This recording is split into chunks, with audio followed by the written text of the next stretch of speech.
जय श्री कृष्ण।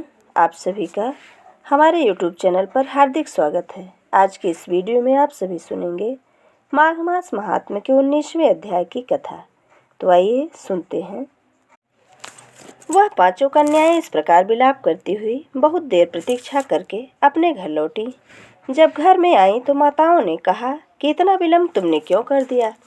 तब कन्याओं ने कहा कि हम किन्नरियों के साथ क्रीड़ा करती हुई सरोवर पर थीं और कहने लगी कि आज हम थक गई हैं और जाकर लेट गईं। वशिष्ठ जी कहते हैं कि इस प्रकार आशा को छुपाकर वह विरह की मारी पीड़ा में पड़ गईं। उन्होंने घर में आकर किसी प्रकार की क्रीड़ा नहीं की। वह रात्रि को एक युग के समान बिताई। सूर्य नारायण के उदय होते ही वह अपने आप को जीवित मानती हुई माताओं की आज्ञा लेकर गौरी पूजन करने वह कन्याएं वहां पर जाने लगीं। उसी समय ब्राह्मण भी स्नान करने के लिए सरोवर पर आया। उनके आने पर कन्याओं ने वाह वाह किया। जैसे कमलिनी प्रातःकाल सूर्योदय को देखकर कहती है, उसको देखकर उसने नेत्र खोल लिए और उस ब्रह्मचारी के पास चली गईं। आपस में एक दूसरे का हाथ पकड़कर चारों तरफ से उसको घेर लिया और कहने लगी कि मूर्ख, उस दिन तू भाग गया था, लेकिन आज नहीं भाग सकता। हम लोगों ने तुमको घेर लिया है। ऐसे वचन सुनकर बाहुपास में बंधे हुए ब्राह्मण ने मुस्कुराकर कहा, तुमने जो कुछ कहा सो ठीक है, परंतु मैं तो अभी विद्याभ्यास और ब्रह्मचारी हूँ। गुरुकुल में मेरा विद्याभ्यास पूरा नहीं हुआ है। पंडित को चाहिए कि जिस आश्रम में रहे उसके धर्म का पालन करे। इस आश्रम में मैं विवाह करना धर्म नहीं समझता। अपने व्रत का पालन करके और गुरु की आज्ञा पाकर विवाह कर सकता हूँ, उससे पहले नहीं कर सकता। यह बात सुनकर वह कन्याएं इस प्रकार बोली जैसे वैशाख मास में कोयल बोलती है।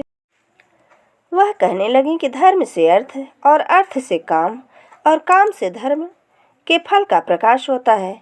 ऐसा ही पंडित लोग और शास्त्र कहते हैं। हम काम सहित धर्म की अधिकता से आपके पास आई हैं, सो आप पृथ्वी के सब भोगों को भोगिए। उस ब्राह्मण ने कहा कि तुम्हारा वचन सत्य है, किंतु मैं अपने व्रत को समाप्त करके ही विवाह कर सकता हूँ, पहले नहीं कर सकता। तब वे कन्याएं कहने लगीं कि तुम मूर्ख हो। अनोखी औषधि, ब्रह्म बुद्धि, रसायन सिद्धि, अच्छे कुल की सुंदर नारियां तथा मंत्र जिस समय प्राप्त हो तभी ग्रहण कर लेना चाहिए। कार्य को टालना अच्छा नहीं होता। केवल भाग्य वाले पुरुष ही प्रेम से पूर्ण अच्छे कुल से उत्पन्न स्वयं वर चाहने वाली कन्याओं को प्राप्त होते हैं। कहाँ हम अनोखी नारियां, कहाँ आप तपस्वी बालक। यह बेमेल का मेल मिलाने की विधाता की चतुराई ही है।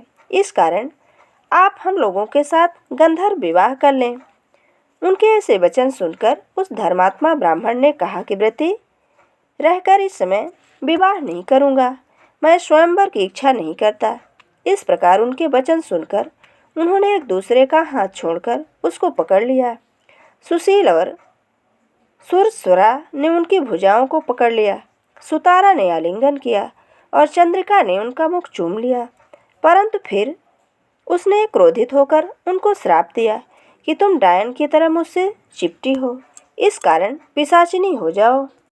ऐसे श्राप देने पर उनको छोड़कर अलग खड़ी हो गईं।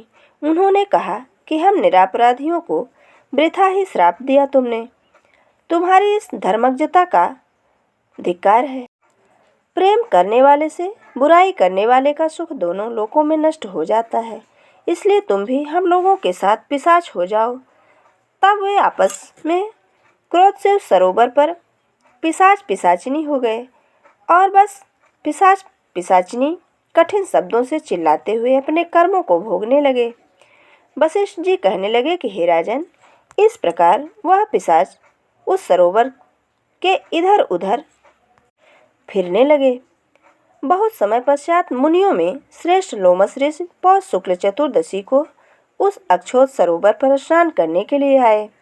जब क्षुधा से दुखी इन पिशाचों ने उनको देखा तो उनकी हत्या करने के लिए गोल बांधकर उनके चारों तरफ से घेर लिया। वेदनिधि ब्राह्मण भी वहां पर आ गए और उन्होंने लोमस ऋषि को साष्टांग प्रणाम किया। वे पिशाच ऋषि के तेज के सामने ठहर न सके और दूर जाकर खड़े हो गए। वेदनिधि हाथ जोड़कर लोमस ऋषि से कहने लगे कि भाग्य से ही ऋषियों के दर्शन होते हैं। फिर उन्होंने गंधर्व कन्या और अपने पुत्र का परिचय देकर सब वृत्तांत सुनाया और कहा कि हे मुनिवर, यह सब श्राप मोहित होकर आपके सम्मुख खड़े हैं। आज इन बालकों का निस्तार होगा, जैसे सूर्योदय से अंधेरे का नाश हो जाता है। वशिष्ठ जी कहने लगे कि पुत्र के दुख से दुखी हुए वेदनिधि ब्राह्मण के ऐसे वचन सुनकर लोमस ऋषि के नेत्रों में जल भर आया और वेदनिधि से कहने लगे कि मेरे प्रसाद से बालकों को शीघ्र स्मृति पैदा होगी। मैं उनका धर्म कहता हूँ, इससे इनका आपस का ज्ञान विलीन हो जाएगा। ये थी माघ मास महात्म्य के 19वें अध्याय की कथा। अगर हमारा ये वीडियो आपको अच्छा लगे तो लाइक ज़रूर करें और अगर आप हमारे चैनल पर नए हैं तो चैनल को सब्सक्राइब करना बिल्कुल ना भूलें। जय श्री कृष्ण। धन्यवाद।